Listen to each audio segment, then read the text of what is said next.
Well, today we are discussing chapter second, that is classification of business activities. This is the topic for class 11, व्यावसायिक क्रियाओं का वर्गीकरण, इसके ऊपर बातचीत करेंगे।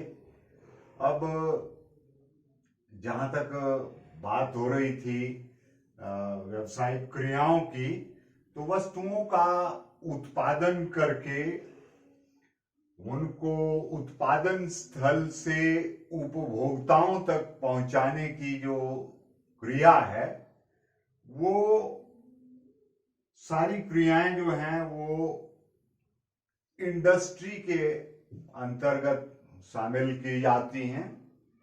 यानी वस्तुएं तैयार हुई, उपभोक्ता तक पहुंची, कैसे पहुंची, प्रोसेस होकर पहुंची, और ये व्यवसाय के अंतर्गत सारी क्रियाएं होती हैं। और अगर शॉर्ट में कहें तो उत्पादन संबंधी क्रियाओं को उद्योग कहते हैं, या यूं कह लें कि वह आर्थिक क्रिया जो वस्तुओं और सेवाओं का उत्पादन करती है, वो उद्योग कहलाती है। अब जहां तक बात है उद्योग में, तो उद्योग में 3 प्रकार का माल तैयार किया जाता है। अभी बात व्यावसायिक क्रियाओं की हो रही है, और व्यावसायिक क्रियाओं में भी यहाँ पे इसकी 2 शाखाएं बनती हैं, उद्योग और वाणिज्य। उद्योग आपके लिए वस्तुओं और सेवाओं को प्रदान करता है, आर्थिक क्रिया है ऑफ कोर्स। तो यहां पर उद्योग के तहत 3 किस्म के आपके पास माल रहते हैं। उत्पादक माल या पूंजीकृत माल, प्रोड्यूसर्स और कैपिटल गुड्स, ये क्या रहती हैं? जिन वस्तुओं को दूसरे उद्योगों द्वारा उत्पादन के लिए प्रयोग किया जाता है, उन्हें उत्पादक माल या पूंजीकृत माल या वस्तुएं कहते हैं। इनके उदाहरण हैं मशीनरी, प्लांट, यंत्र आदि। दूसरी हैं उपभोक्ता माल, कंज्यूमर्स गुड्स, जिन्हें उपभोक्ता उपभोग करते हैं, जिन वस्तुओं को एक कंज्यूमर सीधा प्रयोग में लाता है। जैसे ब्रेड है, आपके पास दवाइयां हैं, कपड़ा है, ये उदाहरण हैं कंज्यूमर्स गुड्स के। और तीसरा जो मध्यवर्ती माल है, इंटरमीडिएट गुड्स, ये इनके तहत कई उद्योग ऐसी वस्तुओं का भी उत्पादन करते हैं जिनको किसी दूसरे उद्योग में प्रोसेस करके नई नई वस्तुएं बनाई जाती हैं। इन्हें मध्यवर्ती वस्तुएं कहते हैं। प्लास्टिक से जैसे कई चीजें बन जाती हैं, रबड़ है या एल्यूमिनियम है, तो उनको प्रोसेस करके आप बहुत सारी किस्म की चीजें बना सकते हैं। तो व्यावसायिक क्रियाओं की बात हो रही थी, और व्यावसायिक क्रियाओं में भी हमने बात की उद्योग की। अभी वाणिज्य की बात नहीं हो रही है। और उद्योगों में हमने कहा कि उद्योग में 3 किस्म का माल, उत्पादक माल या पूंजीकृत माल, उपभोक्ता माल और मध्यवर्ती माल।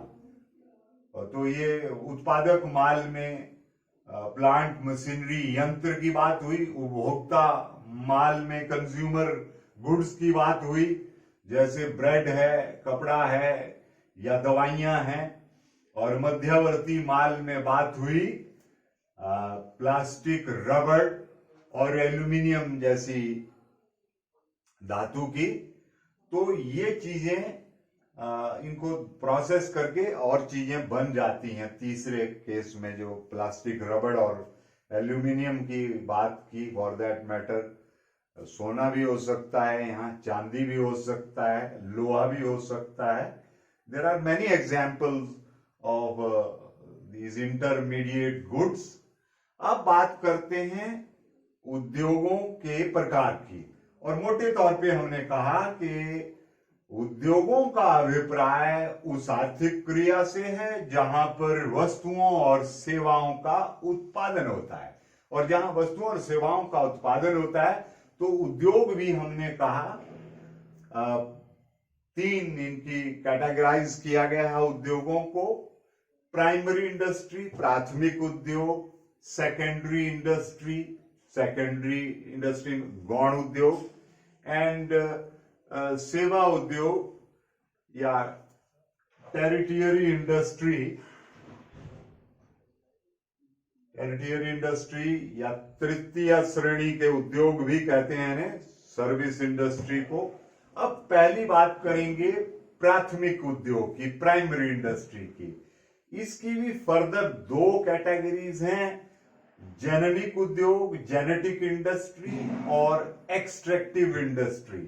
अब जो जेनेटिक उद्योग हैं जहां पर जेनेटिक इंडस्ट्री की बात होती है, यहां हम बात करते हैं एनिमल हस्बेंड्री की, पोल्ट्री फार्मिंग की, पौधरोपण की। और यहां पर क्या रहता है कि यहां पर नई ब्रीड्स तैयार की जाती हैं, मसलन ये पशुओं के केस में भी लागू होता है, मुर्गियों के केस में भी लागू होता है, और पौधों की भी उनके ऊपर कलमे करके नई किस्म की जो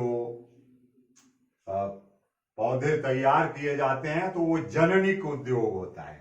तो प्राथमिक उद्योग, पहले प्राथमिक उद्योग को डिफाइन कर लेते हैं। तो इसका अभिप्राय उस उद्योग से है जो कच्चे माल का उत्पादन करता है और जिससे तैयार उत्पाद बनाए जाते हैं। और जननिक निष्कर्षण उद्योग की बात हो रही है, तो एक ऐसा उद्योग है जहां पर पृथ्वी, जल या वायु से एक्सट्रैक्ट करके आप चीजें तैयार करते हैं, जैसे माइनिंग करते हुए या खुली खान क्वायरिंग, या आपके पास कपड़े की टेक्सटाइल की बात हो रही है, तो ये एक्सट्रैक्ट किया जाता है उन नेचुरल रिसोर्सेज से। तो ये हुए आपके प्राथमिक उद्योगों में जननिक उद्योग और निष्कर्षण उद्योग। इसमें भी हमने बात की पशुपालन की, मुर्गी पालन की, पौधरोपण की, और निष्कर्षण उद्योग में माइनिंग, क्वायरिंग और टेक्सटाइल की बात हुई। अब बात करते हैं सेकेंडरी इंडस्ट्री, गौण उद्योग की। तो यहां पर बात होगी, इसका अभिप्राय, गौण उद्योग का अभिप्राय उस उद्योग से है जहां पर प्राथमिक उद्योग द्वारा उत्पादित कच्चे माल को प्रयोग किया जाता है और उसे तैयार माल में कन्वर्ट किया जाता है, तैयार माल में परिवर्तित किया जाता है। तो ये कैसे होगा? यहां पर निर्माणी उद्योग की बात हो रही है, जैसे चीनी तैयार करनी है, सीमेंट तैयार करना है, कपड़ा तैयार करना है, तो ये गन्ने के रस से और सीमेंट के अंदर जो बाकी चीजें मिलाई जानी है वो सारी चीजें, और इसी तरह से उनको मिला करके सीमेंट तैयार किया जाता है। या आप तैयार कर रहे हैं कागज, तो ये सारे जो हैं ये निर्माणी उद्योग हैं, और इनमें आप चीजों को तैयार शकल में उपभोक्ता के प्रयोग के लिए लाते हैं। यहां पर कच्चे माल को लेकर आप चलेंगे और उसको प्रोसेस करते हुए निर्माणी उद्योग में इन जो हमारे उपभोग की चीजें हैं उनको यहां पर तैयार करेंगे। रचनात्मक उद्योग में ये कंस्ट्रक्टिव इंडस्ट्री, जहां पर आप ऐसी चीजें जो पहले से तैयार हैं, जैसे बिल्डिंग बनानी है तो आप सीमेंट यूज करेंगे, ईंट यूज करेंगे, आप लोहे की रॉड्स यूज करेंगे, सरिया जिसे आप कहते हैं। तो इस तरह से बजरी, सीमेंट, रेत, मतलब कंक्रीट की बात हो रही है। तो ये सारी चीजें मिला करके फिर उसको ऑफ कोर्स खिड़की दरवाजे लगा करके एक बढ़िया शानदार भवन बनता है। उसी तरह सड़कों का निर्माण होता है, उनमें भी बहुत सारी चीजों की जरूरत रहती है, और पुल वगैरह में भी आपने जैसा कि देखा है कि सीमेंट, बजरी, रेत और वही सरिये की जरूरत रहती है। तो इस तरह से ये कंस्ट्रक्टिव इंडस्ट्री है, ये सेकेंडरी इंडस्ट्री के अंदर, गौण उद्योग के अंदर आती है। और तीसरा है हमारे पास सेवा उद्योग, जहां पर आपको सेवाएं प्रदान की जाती हैं। तो इसे भी आज के युग में सर्विस इंडस्ट्री के नाम से जाना जाता है। जैसे ट्रांसपोर्टेशन है, आप बस के द्वारा, टैक्सी के द्वारा, आप प्लेन के द्वारा, तो रेलवेज के द्वारा, ये ट्रांसपोर्टेशन के मोड हैं एक स्थान से दूसरे स्थान तक जाने के लिए। आपके पास बैंकिंग सेवाएं हैं, बैंक में आप खाता खोलते हैं, पैसे जमा करवाते हैं और अपनी जरूरत के हिसाब से निकालते हैं, जमा करवाते हैं। ये बैंकिंग इंडस्ट्री हुई, ये भी एक किस्म से। बीमा इंडस्ट्री हुई, आप बीमा करवाते हैं, आप अपना बीमा करवाते हैं, आप भवन का बीमा करवा सकते हैं, आप उसको आग से लगने से, गोल्ड है, इस तरह से कई चीजें हैं जिनका बीमा करवाया जा सकता है।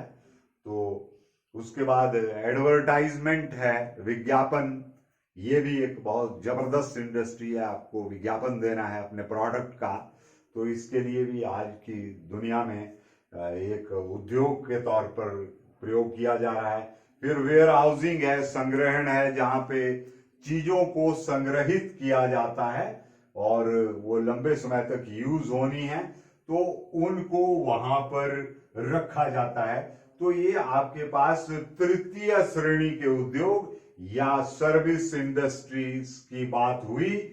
और ये हमारा आज का शॉर्ट टॉपिक था। तो मुख्य तौर पे व्यावसायिक क्रियाओं के वर्गीकरण में यहां पर बात हुई व्यावसायिक क्रियाओं की, और व्यावसायिक क्रियाओं में उद्योग की बात हुई, और व्यावसायिक क्रियाओं में दो हमने उसकी शाखाएं निहित की, इंडस्ट्री और कॉमर्स। आज सिर्फ हमने इंडस्ट्री के ऊपर फोकस किया कि उद्योग ये एक ऐसी आर्थिक क्रिया जो वस्तुओं का उत्पादन करती है, क्रय विक्रय करती है, और इसके अंतर्गत हम बात कर रहे थे उत्पादक माल या पूंजीकृत माल की, उपभोक्ता माल की, मध्यवर्ती माल की, और फिर हमने बात की उद्योगों के प्रकार की, और मुख्य तौर पे प्राथमिक उद्योग, गौण उद्योग और तृतीय श्रेणी के उद्योग या सर्विस इंडस्ट्री, सेवा उद्योग के बारे में बात हुई। और यहाँ पर हमने उनकी जो अलग अलग शाखाएं थी उनके बारे में चर्चा की। उम्मीद है आपको ये शॉर्ट टॉपिक समझ आया होगा, और हमारी बातचीत का ये सिलसिला जारी रहेगा। Stay home and stay safe. और कुछ ये भी कहना चाहूंगा कि आप पढ़ाई कर रहे हैं तो मन से करें, और जब भी आप किसी काम को मन से करते हैं तो उसके परिणाम हमेशा बेहतर होते हैं। इन्हीं शब्दों के साथ जय हिंद।